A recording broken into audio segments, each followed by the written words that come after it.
Good afternoon, ladies and gentlemen, and welcome to the Rebel News live stream on this, a Monday, October 7th, 2024. I'm David Menzies, and my co-host, well, let me tell you about my co-host. You know, on this day, if you are on Team Civilization, you mourn it. If you are on Team Barbarism, you celebrate it. I think I speak for my friend when I say both of us are on Team Civilization. She is the she-devil with a sword. She is the Khaleesi of Northern Alberta. She is Sheila Gunn Reid. How you doing there, Sheila? David Menzies, I'm doing great, despite the fact that this is an anniversary of a very dark day. The amount of revisionist history going on in real time is wild to see.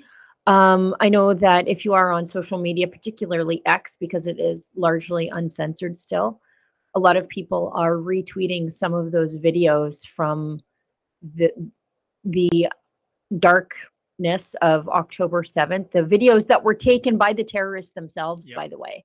So if you think that this is just like an IDF Mossad psyop, the videos were taken by the terrorists themselves. But there are also some videos that the IDF released of their rescues. I retweeted one the other day, or last night, I guess, and it was, maybe we'll find it later. It was the IDF.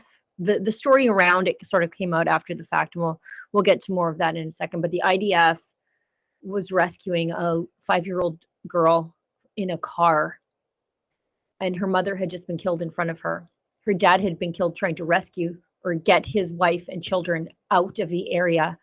And I think it was a Bedouin man also died after seeing the girl's mother be killed, and these two little kids were stuck in their car seats. And when the IDF is coming over to save this little girl, she's pleading for her life because she doesn't know that these are the good guys with guns. Wow. This is the one.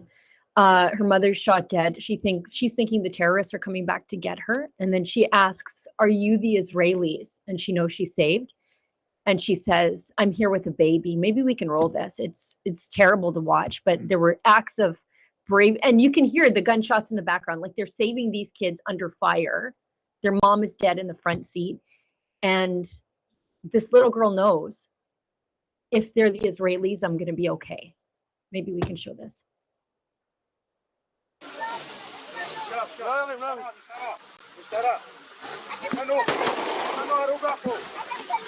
كان حموده كان نحن نيجا حسين باي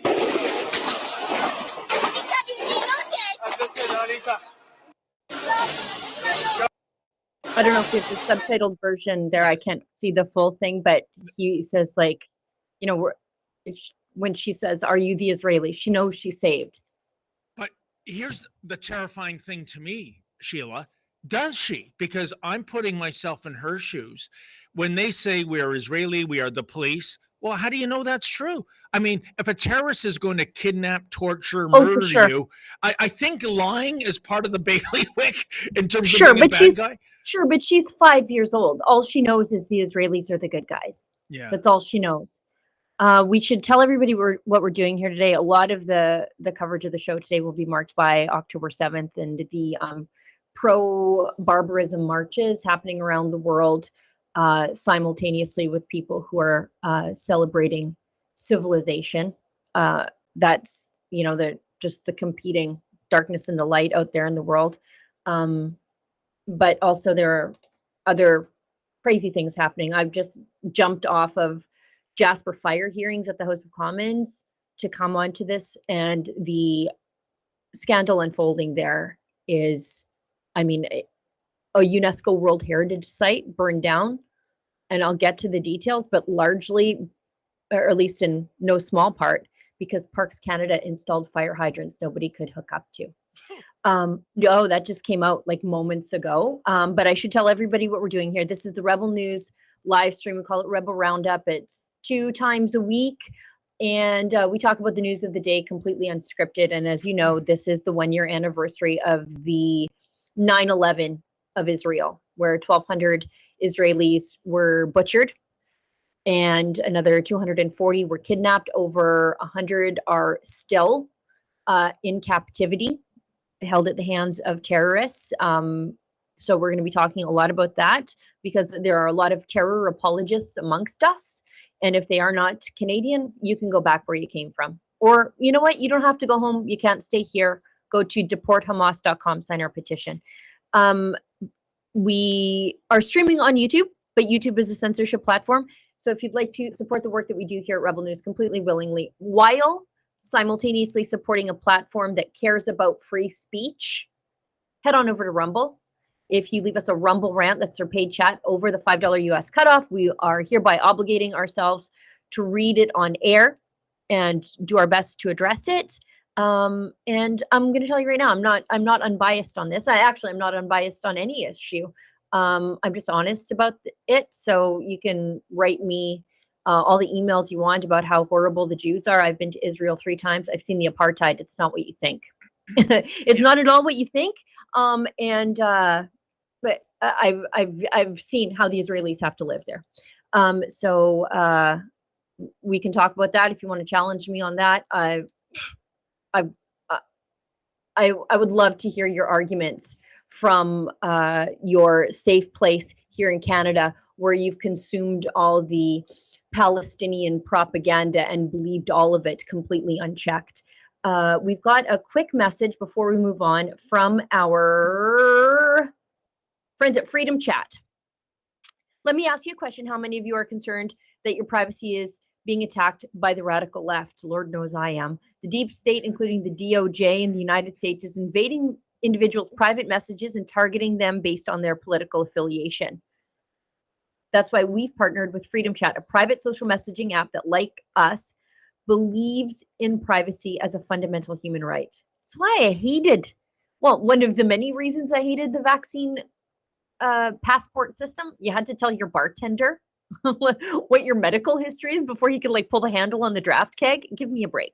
We've all mentioned this app once before, and we're going to continue to talk about it and use it. Freedom Chat offers true end-to-end encryption, built-in screenshot protections to ensure that no one can screenshot your conversations, no storage of messages on their servers, and no commercial use of user data. This is the app that we trust, and it's the app our families rely on, especially as we approach the election. Some people will stop at nothing to maintain power. Justin Trudeau, making privacy protection more important than ever. Download the app right now by going to freedomchat.com/Rebel News. We're such a fan of Freedom Chat that we have even created our own channel at Rebel News, which you can subscribe to for exclusive content, including never seen before images, videos, and posts. Simply download the app, search for our channel at Rebel News, and subscribe. No one can see the channels that you are subscribed to or the posts you react to. It's your own private news feed. If you're an Android, you can scan the QR code on your screen and subscribe to their waitlist, or go to freedomchat.com/Rebel News. Again, download the app today, subscribe to our channel at Rebel News for exclusive posts, never seen before content. We've already posted a few times in our channel and are going to continue to post, to make sure that you download the app and subscribe. Speak freely, message privately with Freedom Chat. Okay, David, take it away. Well, you know, Sheila, first of all, regarding Freedom Chat, sometimes I have to pinch myself when I see these ads. I mean, it is a great service, but I wonder, am I still in the Dominion of Canada or the People's Democratic Republic of North Korea? It's like we're part of an underground under a dictatorship. Well, yeah, I guess I retract given the last few years of the Justin Trudeau Liberals. But 2 things about this day, Sheila. One is, ever since Thanksgiving weekend of last year, the pro-Hamas New Age Hitler Youth Movement have been taken to the streets of our great Dominion, pronouncing coded chants for genocide, you know, from the river.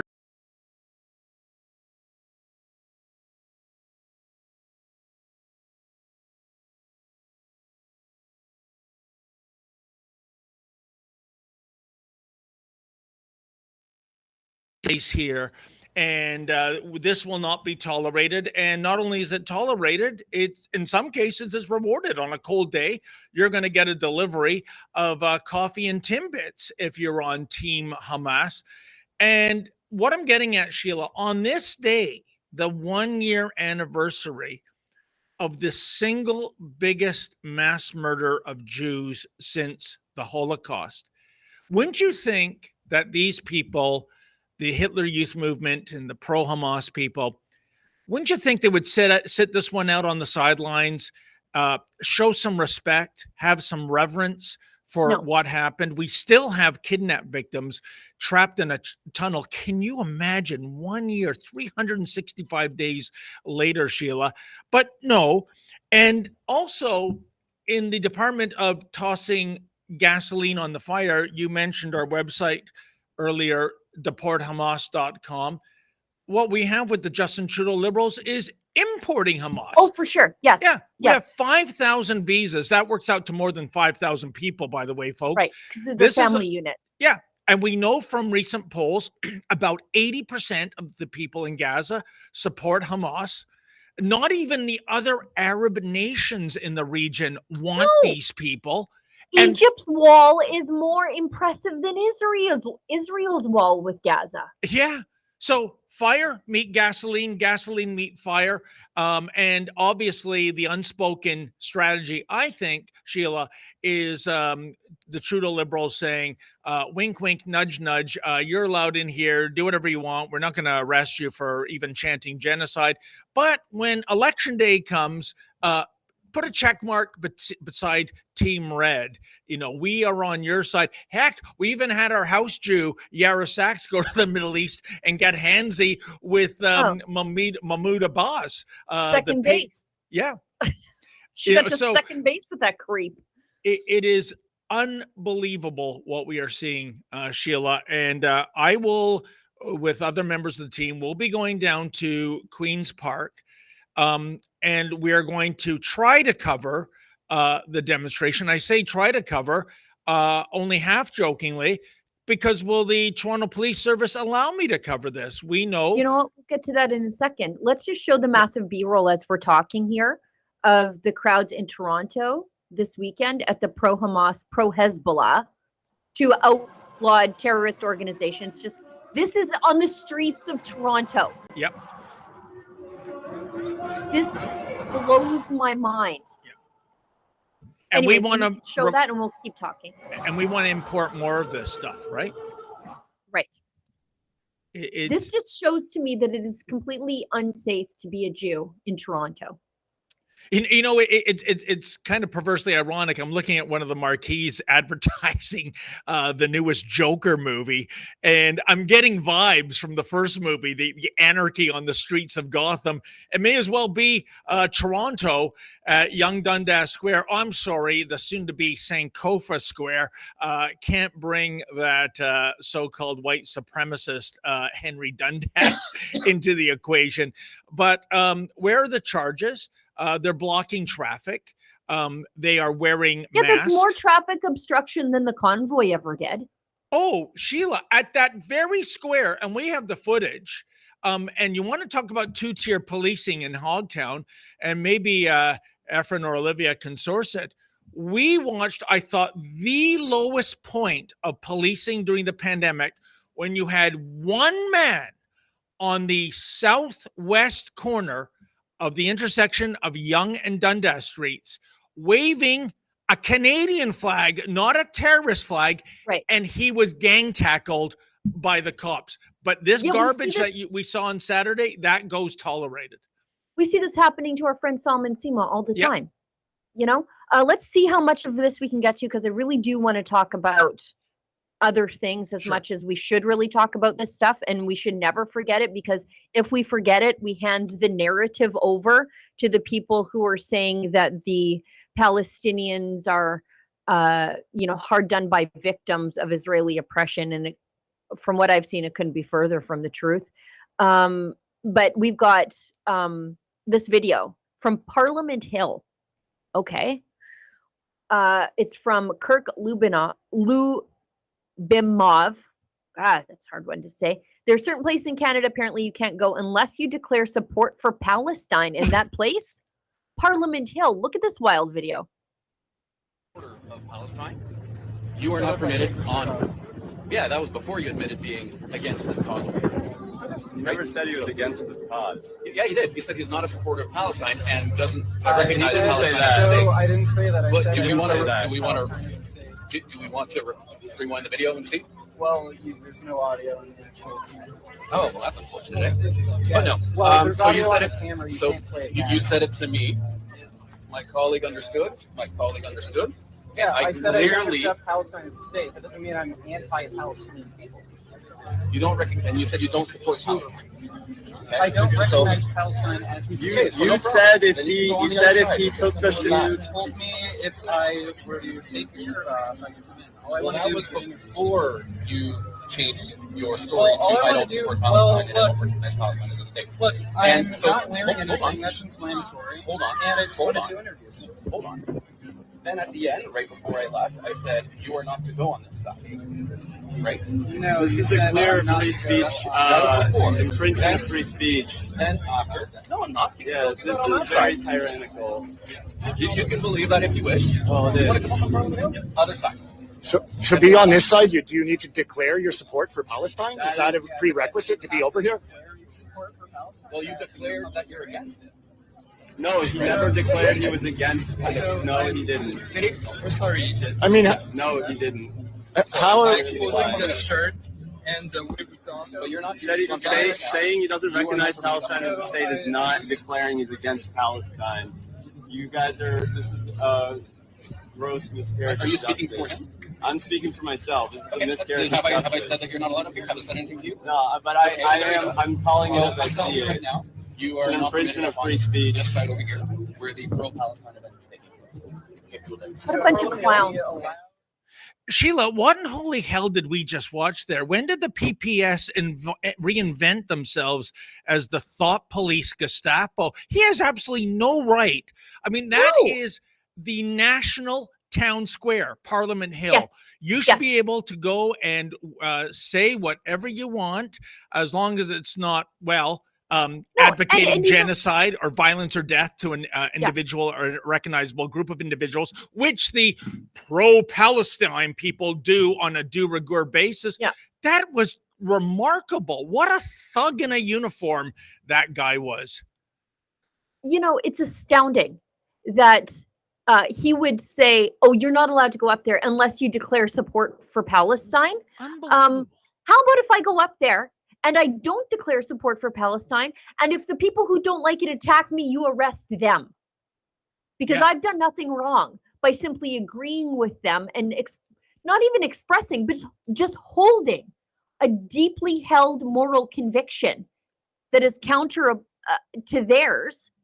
If they attack me for that, they're the bad guys, So- not me. Sheila, on that note, deeply held moral conviction, are these the new rules on Parliament Hill? For example, if Yeah. there is a pro-abortion rally and you go up to say, I want to espouse a pro-life message, are you going to get the interrogation on the Hill and go, oh, Let's no, do the flip side. yeah, Let's do the flip side because we know this happens. Yep. If you are the March for Life, you know who gets to counter protest you? all the time, I know. Yeah. All the time. The people who are pro baby killing at Yep. any point in gestation, they are allowed up on the Hill. Yep. And you know what I have actually never heard the March for Life say? Keep them away. Yes. In fact, the March for Life would love to have a discussion with them because Oh. they want to tell them that, you know what, young ladies, whatever society is telling you that you cannot raise your baby, we think you can.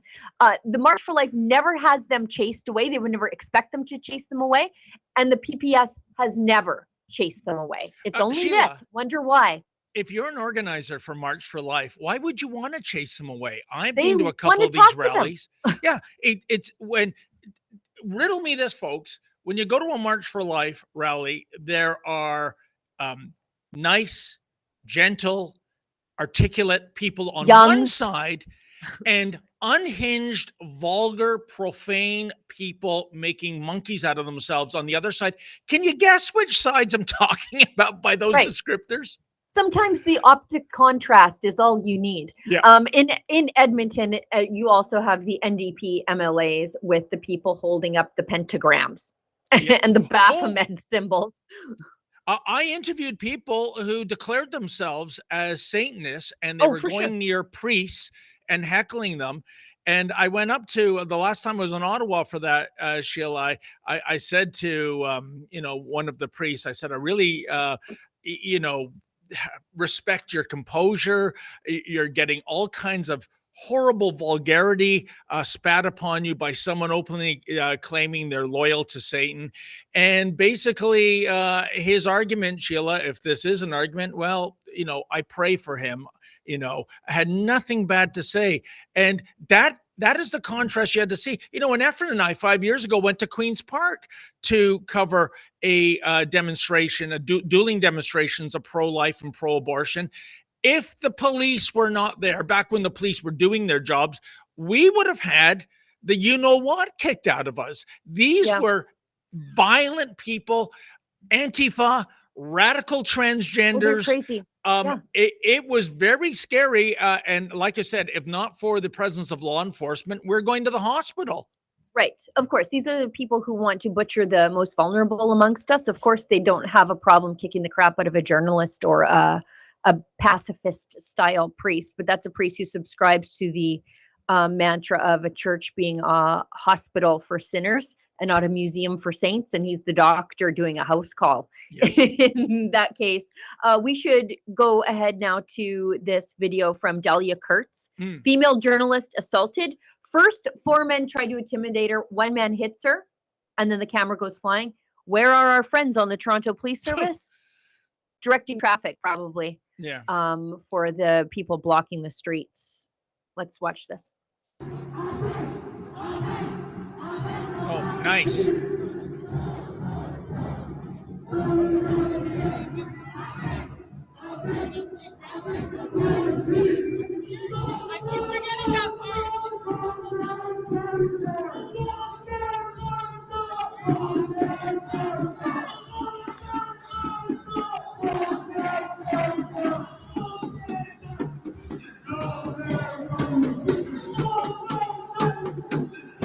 Graffiti.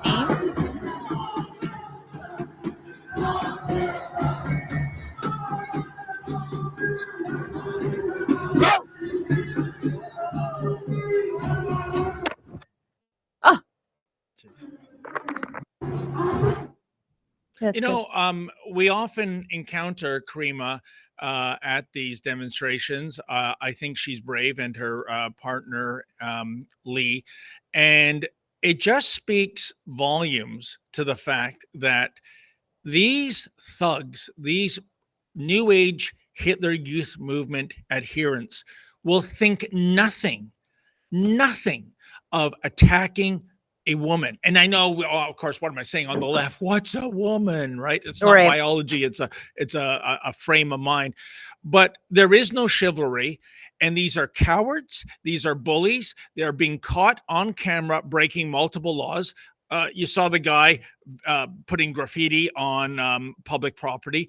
The mask, Sheila, you are not allowed to mask up at a demonstration. There was a criminal code provision for that. Why isn't that being enforced? And I guess in terms of the silver lining, I don't want to make it about me, but at least Karima didn't herself get arrested. What do the cops call it? Sometimes it's obstruction, sometimes it's trespassing, to remove the independent media from the mob. You might agitate them. It's kind of like the dark old days of rape, folks, when the victim would be put on the stand and re-victimized. How much cleavage were you shown that night? How much leg were you shown that night? This is the garbage that we're dealing with. And so, Sheila, in the hours ahead, I don't know if I'm going to get the Karima treatment or not at Queen's Park. We shall see. You have Lady Menzoid's number in case I have to get I do. And she knows. She knows when she sees my number come up in her phone that you're in big trouble. It's not a happy conversation. As much as I wish that I had, I wish I called her for other reasons, just so that she didn't have that impending sense of doom when she sees my number pop up on the phone. I'm just going to go through a quick message from our friends at Rumble, and then we'll go into the one thing that we talked about in our morning journalists meeting, that tweet of the cross with the keffiyeh. I've got lots of opinions on that. It just grosses me right out. But anyway, have you heard of the recent advertising scandal? Let me break it down. CEO of Rumble, Chris Pavlovsky, recently released an email from Inspire Brands and Dunkin' Donuts. The email explicitly states the right-wing culture of Rumble is too polarizing. Thanks, Blue Collar Donut Company. Good idea. In other words, Dunkin' Donuts has a problem with right-wing culture and wants nothing to do with it or Rumble. So here's the solution. Stop buying products that don't support you and start supporting brands that support you. The competing coffee brand that we all need to get behind is Rumble's own 1775 coffee. For a limited time, Rumble is offering buy 2 bags of coffee, get one for free. Go to 1775coffee.com and enter, I love this, promo code Duncan to get this limited time deal. So that's promo code Duncan. Olivia, do we want to do a Rebel News ad break before we go into the rest of this segment? Yep. Okay, let's do that. I'm in Brazil, so I'm using a VPN to get on the internet. What's a VPN? It stands for a virtual private network, and you get around these government firewalls. Suddenly, the president of Brazil banned his whole country from going on Twitter. It was a political censorship news. I've downloaded the VPN from a company called PIA VPN. We've teamed up with them at Rebel, and it's a great deal. I got on the internet really quickly, safely, and even I'm a bit of a technophobe. I managed to figure it out with 2 clicks. And here's the great news. If you go to piavpn.com/Rebel News, not only do you get a big discount, but they pay us a bit of a commission too. Everyone's a winner. Your freedom, your VPN, and a little bit of cash coming to support Rebel News. I'm using it myself to get around the censors in Brazil. You can use it too. That's piavpn.com/Rebel News. What if governments are trying to reinvent the wheel when the greatest teacher of all times has already laid out the perfect blueprint for a constitution for a kingdom of love, faith, and freedom? Introducing the Kingdom of Heaven Freedom Passport. This special edition Freedom Passport captures the foundational truths of love, ethics, and freedom for all. It's a powerful reminder of Jesus' call to love one another and to be part of something bigger that you can carry with you every day. Join the movement, share the truth, and spread the love with your family and friends. Get your Kingdom of Heaven Freedom Passport at freedompassport.ca. And right now, all orders in North America come with free shipping and a free downloadable song with every purchase. It was so nice seeing Drea and Alexa Lavoie, and of course yourself, Sheila, with your $350 Yorkville haircut, wild yet controlled, at Rebel News Live Calgary. What a crowd that was. For anyone who missed it, well, if you missed it, you missed it, as they used to say at Bay Blue Radio. But what a great event that was, and it's so good getting together in the flesh as opposed to virtually. So I just wanted to pass that along. And you worked so hard, Sheila. You were you reinvented yourself as a shuttle driver. And I think by the end of the night, you were more exhausted than anyone else. So well done. It was like it was a 21-hour day for me by the time I got home. But if you are a subscriber to Rebel News Plus, we will have the day's live stream posted there too for subscribers. If you're not a subscriber to Rebel News Plus, now's a good time for me to invite you to become one, because it's only $8 a month. That's the cost of a coffee a week, like $2 a week, and you get access to Ezra's fully produced Ezra Levant show. You get access to my once a week Wednesday The Gun Show, where I talk to interesting newsmakers that maybe you won't hear about in the mainstream media. You'll get all of our documentaries, including Ungovernable, Trucker Rebellion, Church Under Fire, Made, The Dark Side of Canadian Compassion. So might I suggest, if you want to find out if Rebel News Live is something you'd like to attend in the future, become a subscriber to Rebel News Plus and have a little peekaboo and see what happened there. And I think you will love to be a part of it. And Sheila, you forgot my Friday show, Rebel Roundup. Oh yeah, I'm sorry, I forgot. 2 years ago, Ephraim put that one out to pasture. Yeah, you know what? No, it wasn't. We didn't put it out to pasture. It seemed like a waste of your talent to have you do that show when you should be out in the world. It's why half the time I do this show by myself. Yeah, I'm not holding a grudge, folks. I'm joking about. Well, it seems like you are. Seems like you are. Please don't make fun of my hair, by the way, David, because you also have No. wild hair too. This is the hair the Lord gave me. I gave up straightening it a long time ago, and I'm just leaning right into it. I'm Okay, complimenting your hair. Sure There you we are. go. Am I allowed to do that, or is that an HR complaint? And do we have anyone in HR? 'Cause- I'm HR today. Oh, Okay, boy. let's go into this tweet that Okay. I found particularly distasteful because it has whiffs of Nazism. This tweet, it's a kafia put on a cross. Jeez. Dahlia Kurtz says, I'm not a Christian, but I'm greatly offended by this. Well, I am a Christian and I am offended by this. Christian and non-Christian friends, how do you feel about this? Somebody says that whoever did this would be charged with a hate crime if they were mocking Islam in this way. Oh, Oh, for sure. I have a problem with this because this harkens back to Hitlerian threads of, as you can see, there was like the Hitler worldview that the Jews killed Jesus. It's kind of the Romans, but the Jews killed Jesus, and so the Jews are, they killed the Son of God, if you believe in the Trinity too.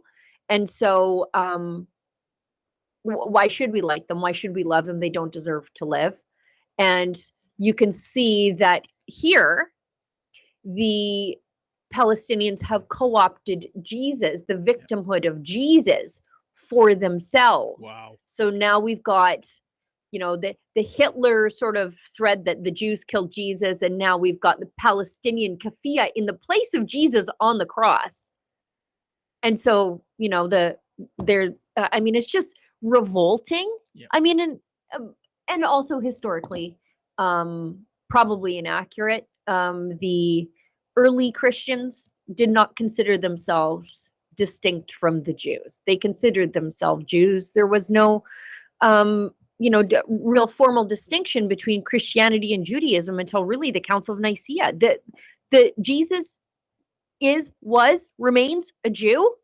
All of his apostles considered themselves Jews. I mean, this is just crazy. This is just co-opting Christianity for the purpose of the Palestinians to accuse the Jews once again of genocide. It just grosses me right out. It is unbelievable. I guess in the Department of Silver Linings, at least the pro-Hamas people didn't go full KKK and set the cross on fire. Maybe because that would also engulf the kafia. But it speaks of the double standard, Sheila. Yeah, go ahead, desecrate a church. The political elite will turn a blind eye. In fact, if you're Gerald Butts, he'll understand why predominantly Catholic churches are being burnt to the ground and vandalized and being sprayed with graffiti. I bet you, what do you think if I went to the GTA with a barbecue and didn't even go on Moss property, but on the sidewalk and started barbecuing pork? What would happen? I think this would happen. You'd be gang tackled by the cops, even though ostensibly you're not breaking any laws.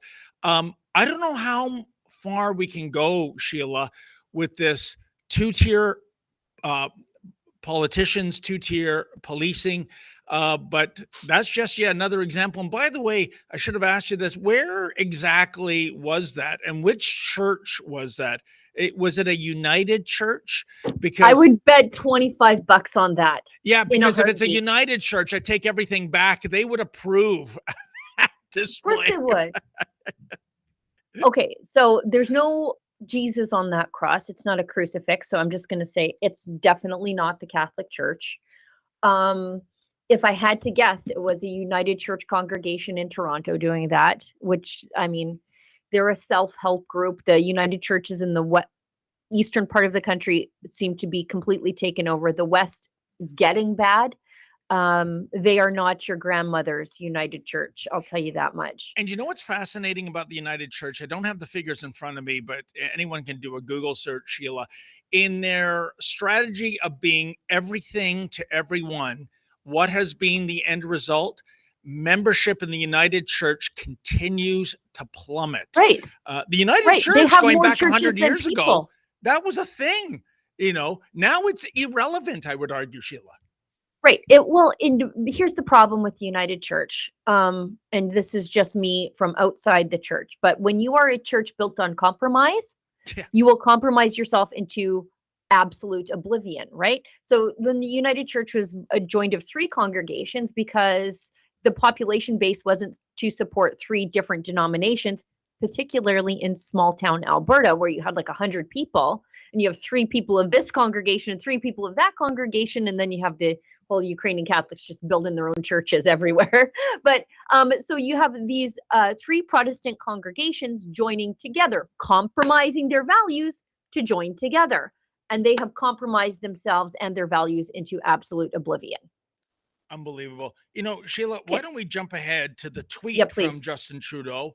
The head honcho himself. I Please. don't know if he's gone to Tofino Beach to surf on this somber day, but there it is. I'm not sure if you can read it on your side, but Yes, I can. it does say that the terror on October 7th, 2023, the terrorist organization Hamas launched a horrifying attack against Israel.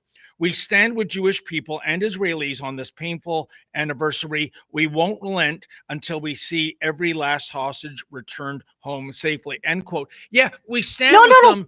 What's the next line? Oh, what's the next line there? To the Jewish people and Israelis in Canada. We stand with you on this painful anniversary. Okay, one sentence, then the other. And the second sentence undoes the first sentence. We won't relent until we see every last hostage returned home safely. Okay, well, that sounds good. We will keep working relentlessly with our allies until there is a ceasefire in the Middle East. So you want a ceasefire? The hostages aren't home. Exactly. And Sheila, we stand with Israel except when we're not standing with Israel. And what I mean by that, the Trudeau Liberals has said that if you're going to go into Iran with a strike, the nuclear bases, most of them underground, that's offside. The oil refineries, that's offside. Really? What do you want the IDF to bomb? The botanical gardens? I mean, this is outrageous. And by the way, that reflects the Biden administration's view. No. Don't go after the nuclear plants. Probably because the Biden administration allowed that to thrive again when they decided not to enforce the Trump administration's sanctions. And we'll talk about the oil refineries, the oil collectives. Maybe we'll give approval to that. Sheila, this is crazy. How do you expect a nation in the very fight for survival to win that fight if it has to constantly fight with one hand tied behind its back?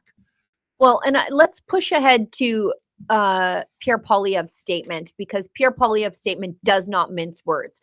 Justin Trudeau doesn't even mention really, truly the atrocities that the terror apologists are marching in favor of on the streets of Canada's major municipalities. But Pierre Poilievre lays it all down, and it shows you how this is a moral battle that the Liberals refuse to fight or even make exception for. So he says, 1 year ago today, the genocidal and sadistic terrorists carried out the worst attack on Jews since the Holocaust. They burned people alive, tortured children in front of their parents, mutilated dead civilians, and posted these demonic cruelties online for the world to see. Demonic. Nice. I love to see a politician use that word. All the while, their cowardly bosses and benefactors watched from Tehran and other faraway safe havens. 101 hostages are still being held. Let them go. Meanwhile, Jews in Canada face grotesque anti-Semitism in the streets and by the two-faced and weak leadership of their prime minister placating lawless mobs. And yet, Israel and the Jewish people live on and fight on. Western democratic values depend on destroying Tehran's proxy armies of Hamas and Hezbollah. Canada's conservatives have not and will not waver. We won't bow down to the radical, woke, anti-Zionist Jew haters, because never again is now, tomorrow and every day after. We unapologetically stand with Israel through fire and water and unite with Jews to say, I am Israel high. And then he put it in French. So far stronger than the Liberals. Oh, that's isn't for that sure. so refreshing to see a politician saying what he means and mean what he says? You know, Sheila, I can't wait, though, to see how Omar over at CTV News is going to report on this. I mean, I don't know if they'll go so far as inserting phrases into a news report made by the leader of the opposition, which he did not make. But, you know, who knows? It is CTV News, after all. Oh, let's go on to Yara Sachs. Someone should do check in on her today, and probably Anthony Housefather. We're going to need a hostage proof of life video from those two, taken hostage by the Liberal Party of Canada. So Yara Sachs, you might remember her from such comical abominations as Honk Honk is Heil Hitler, and her getting to second base with the guy who pays terrorists to kill Jews. Mahmoud Abbas, the Palestinian leader. She's clutching his hand in this weird throuple first date experience with her and Melanie Joly. She today says, on October 7th, my heart breaks for the families, those waiting for loved ones to come home, still held hostage in Gaza 1 year on. Notice how she doesn't name who's responsible? Well, she doesn't want to offend her boyfriend, Sheila. I guess. Those struggling from such horrific loss and may never recover. Whole families and communities were shattered that day. Today is about them. Again, why don't you say what happened? That rape victims were paraded in the streets. The broken bodies of murdered women were posted for the world to see. Families incinerated. Children butchered in their beds. Or worse, not worse, but the mothers were killed, and then the terrorists were posing with the abducted babies. Why not mention any of that? Instead, she just tweets out this very staged photo. Well, Sheila, if I'm the kind of guy, deeds speak, actions are louder than words. If this is a heartfelt tweet by Sachs, that her heart breaks, then why in blue hell earlier this year did you go over to the Middle East to get chummy with the pay-for-slay terrorist Mahmoud Abbas? There's the photo evidence herself, especially Sheila, she cannot make the argument I was duty bound because she's not the prime minister. She is not the foreign affairs minister. She just wanted a free trip to the Middle East. No, it's not that she wanted a free trip. She was pimping out her Judaism to make this palatable. That's what she was doing. What a train wreck. Unbelievable. Yeah, there's no reason why the associate backbench minister of mental health is over there talking to Mahmoud Abbas, except insofar as she probably said, I'll go because Anthony Housefather said, I can't do it. I can't bring myself to do it.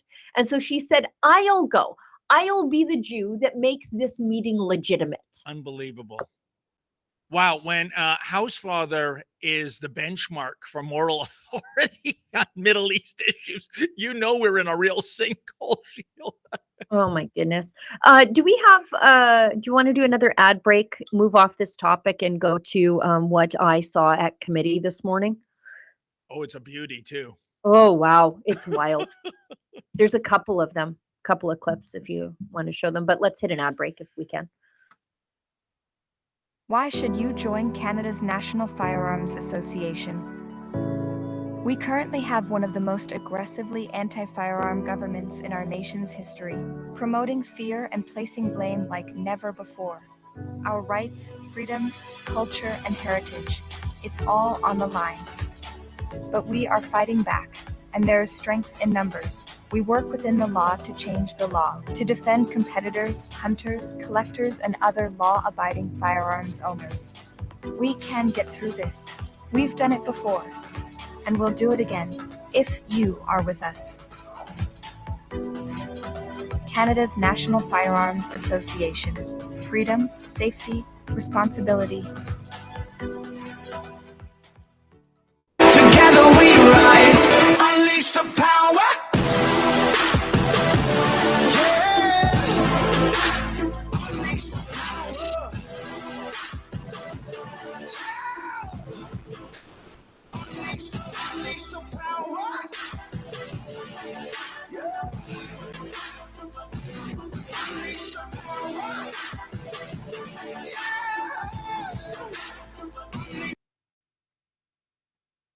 Sheila, I All just right. want to say that thanks to Rebel Live Calgary, I got to meet a lot of the head honchos at Canada's National Firearms Association. What great people, such normal, down-to-earth people fighting for a just cause with all the odds stacked against them. And thank God the Justin Trudeau Liberals are so incompetent in terms of finding henchmen to snatch firearms from hunters and sport shooters that I don't think this white elephant is ever going to get off the ground, even though how many tens of millions is it, up to 60 or 70 right now they've spent on this without even confiscating one gun, Sheila?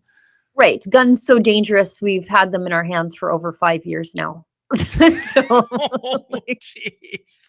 Right? Like, Man. this is one of those times where I'm cheering for government incompetence, that they can't get this done until well past October 2025, so it can just go in the dustbin of bad liberal ideas, and the national policing agencies can focus their skill set where it needs to be, and that's dealing with violent crime in our progressive run big cities. The guys from the NFA are awesome. There's Dwayne Gorniak, he's the Alberta director, and of course Rick Igersich, he's the national guy, and he's actually the guest on my show on Wednesday this week. Yeah. So okay, so I was at committee all morning.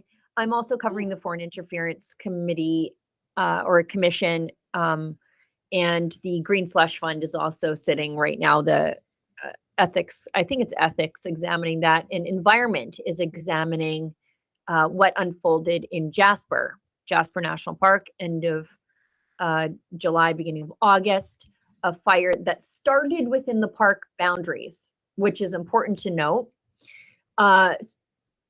spread into the town site of Jasper, doing $2 billion worth of damage to assets, burning down 1/3 of the town, primarily the residential area, and damaging a UNESCO World Heritage Site. And there have been serious allegations, which I don't think are allegations, of mismanagement. First of all, the failure to remove the fuel load from the forest or in and around Jasper town site. Much of the park was damaged by the mountain pine beetle.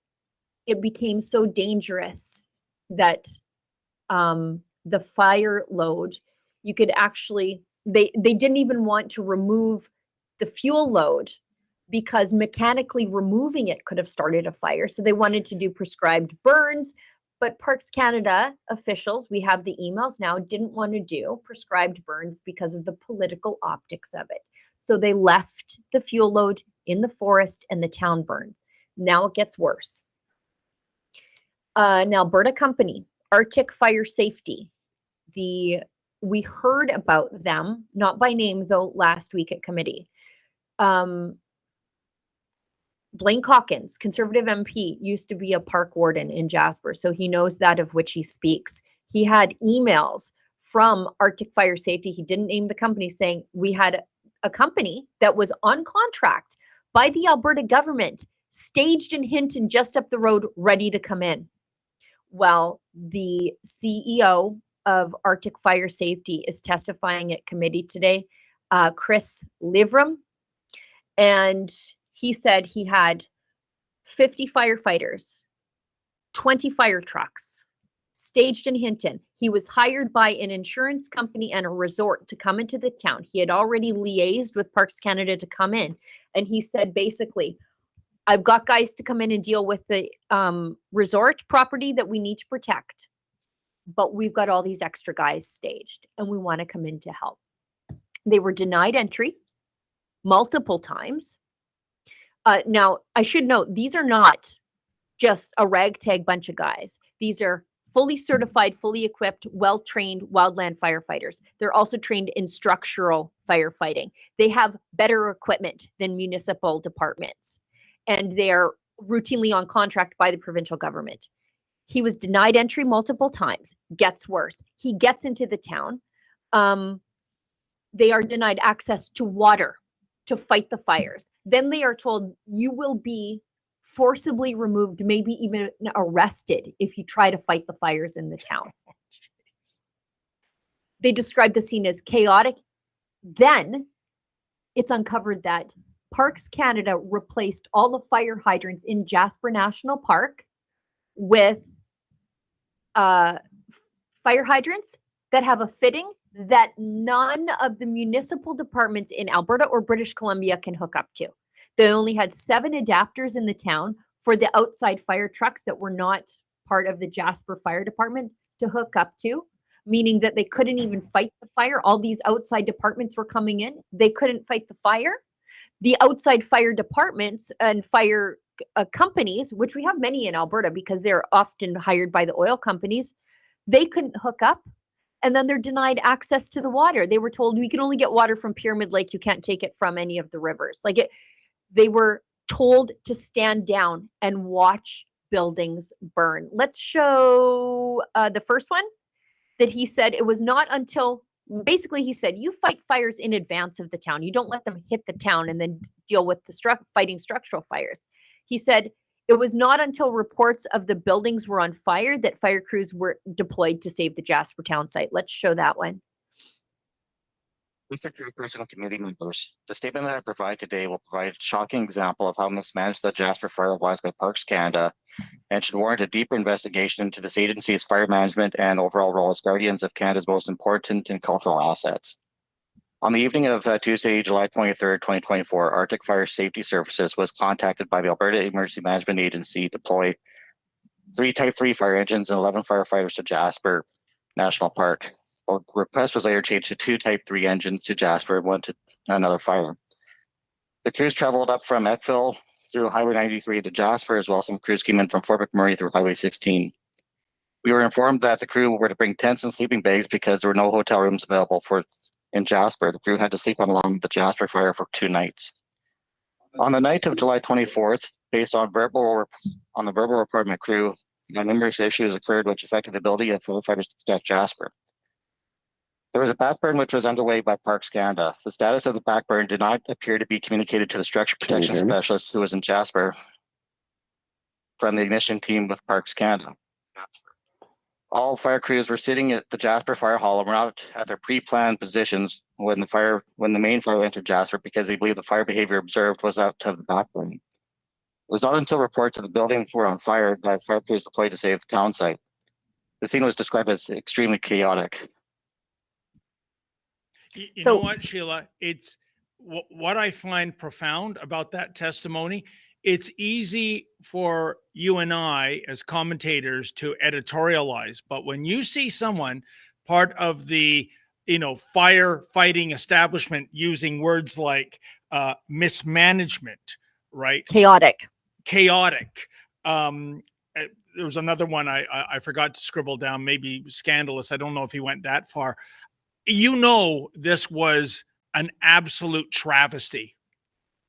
Yeah, he was asked what it was like for his fire crews who were in the town. They were in the town. They were told you can only fight at the place that you are allowed to fight at, and that was the insurance company was defending a resort. He had guys to help in the town site. He said his guys were forced to stand there as Petro-Canada at the end of town basically burned down, blew up, and as fire took most, if not all, of the trailer park there where a lot of people live. He said they were demoralized by what they saw, but his teams were threatened with arrest if they did anything. And Sheila, what is the deal with that? To the south of us, the hurricane-ravaged states, FEMA is moving at a pace that might rival molasses moving uphill in wintertime. And there are volunteers who say they want to go out. There's calls for the militia to go out and help with the cleanup because there's another big hurricane, I understand, en route, and they haven't even begun to clean up yet. And FEMA is talking about the exact same thing you just said here. You will be put under arrest. Oh, and I was listening to some committee hearings there. FEMA is especially concerned, at least the mouthpiece, the childless cat lady, about irregular migrants who are transgender women. They are the ones most at risk in a natural disaster. I'm not making this up, Sheila. Got a lot of transgender women coming up from Haiti. Is that Is that what they would have us believe? What makes this interesting is this was completely under the purview of the federal government in Alberta. The fire started within the park.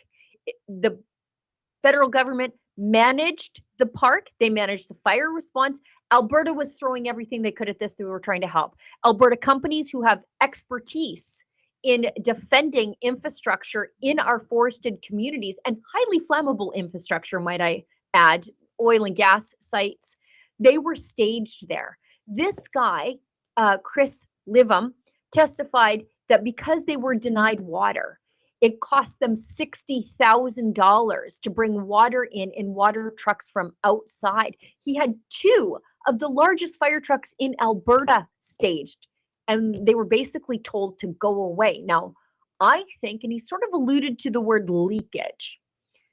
He didn't want it. He says it sounds like, and I'm reading into what he was saying when he said leakage. Sounds like he thinks the Parks Canada didn't want it to get out that no one could hook to these fire hydrants in town, which is just astounding. Why would you select fire hydrants that nobody coming to help you can hook up to?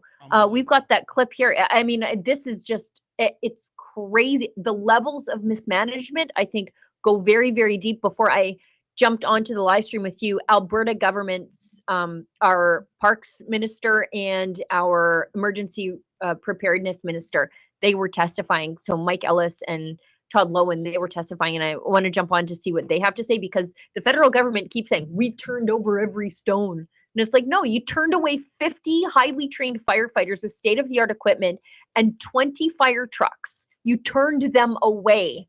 Why? And all they wanted to do was help. Why? Listen, let's watch this. Prior to the Parks fire, Parks Canada ordered hydrants for Jasper with a different thread on the side ports than the thread used by all municipalities in Alberta and British Columbia. They only had 7 adapters that were available for hydrants to go from their thread to BAT.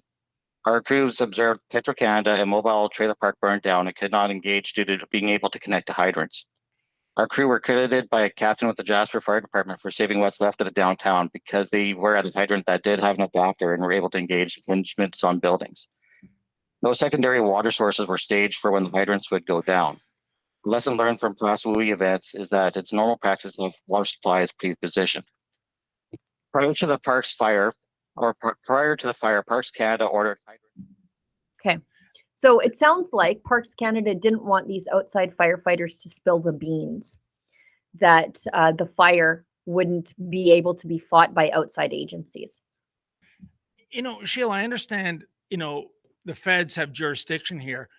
Isn't the ultimate solution, and I don't know if this is a pipe dream or I'm dreaming in Technicolor, is there a way for the province of Alberta to get stewardship over these national parks? Maybe you run a deal, the feds will get, well, not just the tax revenue, but some kind of percentage on, you know, those getting permits to visit, you know, what have you. But what would be, you know, the devil in the details in terms of Alberta saying, we want to take care of these parks because you are too incompetent to do so? You know what, I didn't get to hear Todd Lowen's testimony yet, but I would love for him to make that argument and say, look, you let one burn down. Yeah. You let one, and we cannot wait for you to do it to Banff next time around, or Kananaskis, or Wood Buffalo. You let this one burn down. You had your chance, a UNESCO World Heritage Site, a third of it burned. You turned away private sector help. And we can't let you do this again. I would love, and I want to hear the feds say, no, trust us. And the other witnesses at committee today, there are like other ones from Parks Canada, federal government, and they're like, oh, this is climate change.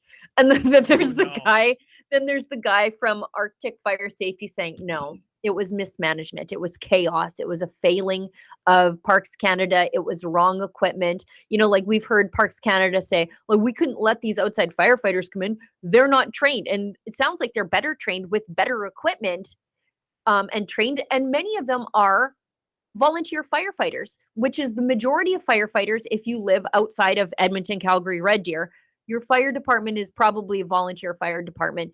They are trained, they're structural firefighters, they were being paid to be there, they have the same training and certification that Parks Canada firefighters had, and they were turned away. And so the Parks Canada is given all kinds of excuses why, oh, they didn't have the right respiration. They're like, we have better respiration. They didn't have the right kind of equipment, better.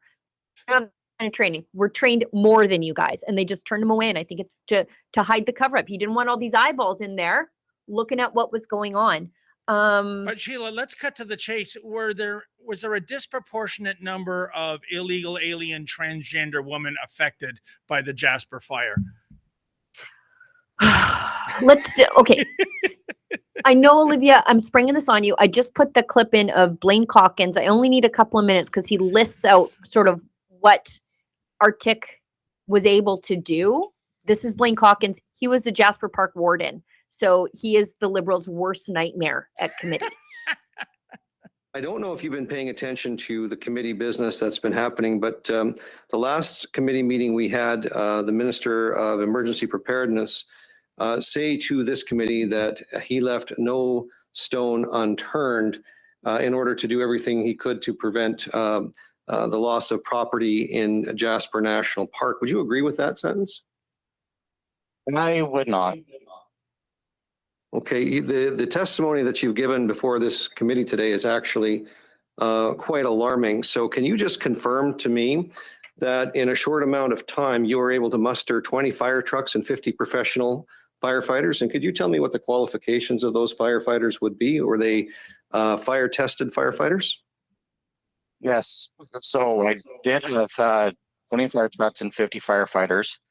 Majority of the firefighters I had were NFPA 10001, 10002, as well as numerous firefighters that were wildland firefighters, either wildland firefighter type 1 or wildland firefighter type 2. So could you explain to the committee what that level of certification actually means? That's some fairly technical language. These are fully certified firefighters. These are, and you said each of them had credentials and have experienced fighting fires before? That's correct.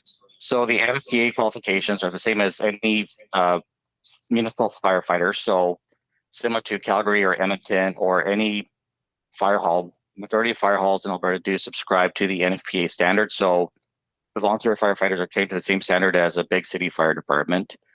The wildland firefighters are the same firefighters that qualifications that are recognized through CIFC.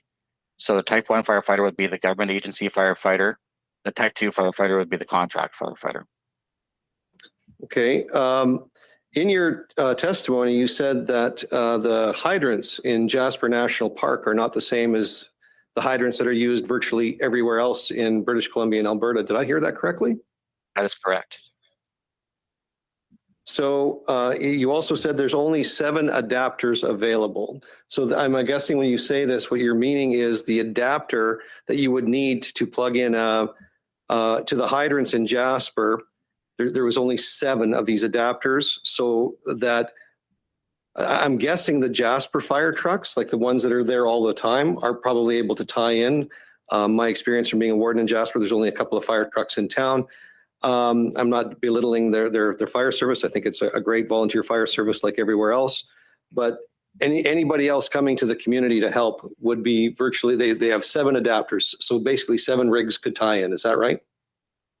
Aside from their mutual aid partners that they rely on, such as Hinton and Clearwater County, any other fire trucks coming out that do not have a normal working relationship with the Parks Canada communities would not have these adapters on board. This is not part of common kit. Okay. That's good. So that's good. He goes on to say, like, not only were we not able to hook to the fire hydrants, but he lists all the water bodies that Parks Canada wouldn't let them draw water from to defend the town. Anyway, it's just, it's getting worse there, and I'm missing committee to be here to tell you about how much worse it's getting. I know we have a quick Rumble ad read, and then we've got some breaking news out of Calgary that we need to get to. So Rumble Premium. This sponsorship is from Rumble, and it's one that's really important to the survival of Rumble, but also to us here at Rebel News. When Rumble first started in 2013, they built the platform for the small creator. They didn't censor or have biases. They were fair and treated all creators equally. No one thought the platforms would even censor political conversation or censor opinions on COVID, but they did. Facebook admitted they fell to pressure from the Biden and Harris administration. We saw it in Canada. Health Canada was writing to Facebook to tell Facebook to take down posts, and Facebook did it. Rumble, however, did not. They held the line. They are attacked daily for giving us here at Rebel News a voice to talk to you. They're attacked in corporate media. They're attacked by governments like France, and they're attacked from brand advertisers who refuse to work with them. Corporate America is fighting to remove speech. Rumble is fighting to keep it. Rumble won't survive with brand advertisers. And of course, as you know, they don't get much of it. So watching our show on Rumble is the most they can ask of you. But if you really believe in this fight, and if you have the means, one major way you can help Rumble survive is by joining Rumble Premium. Join the community that believes in the First Amendment and believes in our human right to free speech. Rumble is offering $10 off with the promo code STUDIO when you purchase an annual subscription. Go to rumble.com/premium, use the promo code STUDIO. Like I said, if you have the means and believe in the cause, now's the time to join Rumble Premium. If you don't have the means, we're just happy if you watch us on Rumble. Okay, breaking news out of Calgary. Derek Reimer. Pastor Derek Reimer, you might know him from getting in trouble during COVID times for feeding the homeless outside in downtown Calgary. How dare protesting drag queen story hours at the public library, and then being assaulted by the drag queen story hour attendees, and then being charged for being assaulted. Look at this. They're manhandling him, throwing him to the ground. Guess who gets charged? Well, he was found not guilty of that the other day. Of course. But he was found guilty of failure to comply with an order. Our Sid Fizzard was down there at the courthouse to talk to him. Let's see his report. I haven't seen this, so I'm seeing this with all of you.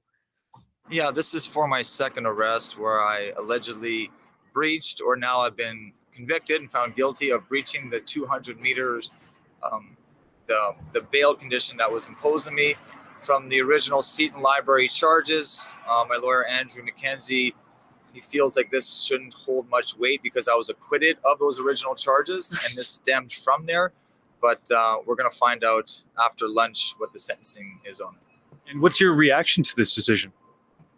Any loss in court is disappointing, but honestly, this was the only one where I felt like, okay, that I may have crossed that invisible 200-meter line.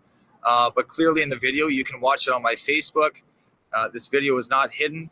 And we saw it in court that this was just, a mistake and just unintentionally crossed that line. My second bail judge said to the Crown, well, did the officer just tell Mr. Reimer just to back up a little bit? And he said, no. And the officer even testified at this trial that he had no discretion. So implying that he had to arrest me. So it's like my lawyer says, they're throwing spaghetti against the wall, so to speak, and just seeing what's going to stick. And I was overcharged. And for them, of course, they're going to be happy that I'm convicted of this breach. But, I'm not too worried about it. The battle belongs to the Lord, and I'm confident still moving forward. There's a mens rea, and this is a court term that talks about your intent. It gets inside like the criminal mind, if you will, and you have to willingly, defiantly be breaking the law. Well, it was just proved in there that there was no mens rea, or the mens rea did not fit for this particular offense. Again, you can see in the video, and I did not intend to break that, but that didn't hold enough weight for an acquittal today. But after lunch, Andrew's going to come back with possible cases that have been, or breaches that have been dismissed based on an acquittal of the original charges. So yeah, we're going to take a long lunch here, come back and see what happens. Well, Sheila, it's too bad Pastor Reimer didn't wrap himself in a keffiyeh and chant genocide. Then he'd be good to go. No charge. Right. And this is crazy. The video of his so-called breach on the thing that he was acquitted of. So how does that work? You can tell that he thinks he has taken the steps to make sure that he is the right distance away from the library. Because at the time he was said, you have to be a certain distance away from the library as a term of his release from jail. And so he tried. He thought he was far away. I think they used a rangefinder to figure out how far away he was from the doors of the library. Yeah, and they're like, yeah, you're too close. You're being arrested. So as he says, there's no mens rea. There was no intent to commit the crime. In fact, he tried to not commit the crime and to commit the breach on conditions of release for a crime that he was acquitted of. Well, Sheila, the year of 2024, i.e., the year of censorship, continues unabated, doesn't it? Yeah, and if people want to help Pastor Derek, and he served time in jail for this, by the way. Like, he served time in jail on the thing that he was acquitted of. If you want to help him, go to savepastorderek.com. Our friends at the Democracy Fund are covering his legal fees to defend him as he navigates the court system, who seem to keep wanting to throw him in jail for protesting something that is happening using public infrastructure thanks to permission by the municipal government. If you can't protest the government at a building the government owns, where the hell else are you supposed to protest them? Just at home? Well, that's not protesting. That's just screaming at the wall. What a farce. Yes. Okay, I think we have one little chat. Okay. And then I think we'll wrap it up. Oh, we've got two chats. Okay. I don't see the second one. Oh, I see. Yes, both from Ryerson Gary. Okay. Ryerson Gary, regular watcher of the show. He often pitches in a few bucks to help us keep the lights on here, and we really appreciate him for that. He says, gives us $5 and says, if anyone needs proof that the mainstream media is bought and paid for, I suggest you read 5 days of the Toronto Star's letters to the editor. The selected content speaks all. Oh, you mean the Toronto Star that published that hate speech as their cover that one day? Like, what should we do with the unvaccinated? Yeah. Should they live amongst us? Should we send them to concentration camps?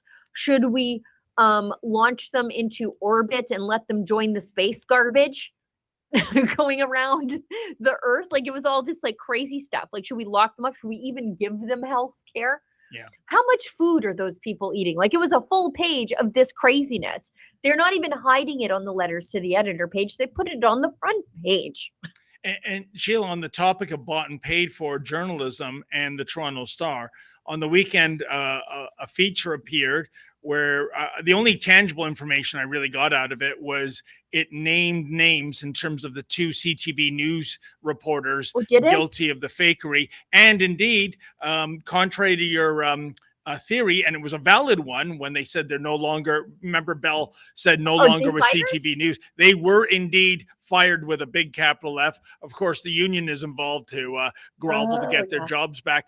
But the rest of the article, and remember, Bell Media does not own the Toronto Star. Well, not yet, probably not ever, given the way media stocks are going. Was this big campaign of, oh, shucks, it wasn't really such a big deal, and the Conservatives are being really mean to CTV. This is incredible. If the Star wanted to gain some credibility, they should denounce this obvious attack via fakery. Hey, listen, we were all concerned about AI in terms of misinformation and disinformation. Turns out it's the rank and file journalists getting taxpayer funded paychecks. And man, because they're all being paid by the Trudeau Liberals, Sheila, it's a fortress mentality, going to bat even for the bad guys. Unbelievable. Yes, of course. That's why they're getting paid by the Trudeau government. Yeah. The Trudeau government is like, the going to bat is not like the going to bat. It's a consequence of getting paid, but it's also the reason for the payment. It's like a snake eating its tail.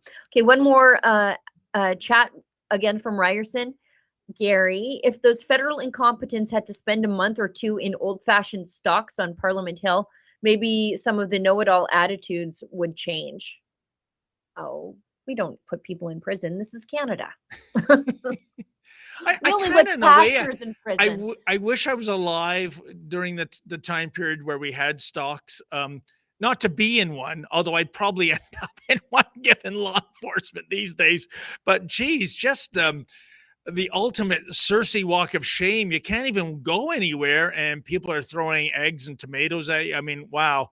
We just need I think there's some somebody. people actually worthy of that kind of treatment, Sheila. But like you said, those people, even for the crime of attempted murder, get out in bail in Justin Trudeau's Canada. So I think stocks, much like making capital punishment great again, I think that's a distant dream, alas. Yeah, I mean, someone should be walking behind Stephen Guilbeault, given what happened in Jasper, with a bell. Just shame, shame, shame. He should not be able to go anywhere without somebody following him with the shame bell. Yes. I've got to get back at it. David, I think we're all cut up. Let's wrap the show. Right. Yes, I'll be heading down to Queen's Park to see what the pro-Hamas Hitler Youth Movement is up to on what should be a somber occasion. So I'm going to thank everyone for tuning in, and thank you to Ryerson Gary for that donation. As for the rest of the week, Sheila and I will be back here on Friday at 1 o'clock Eastern Standard Time. In the meantime, as always, stay safe and stay sane.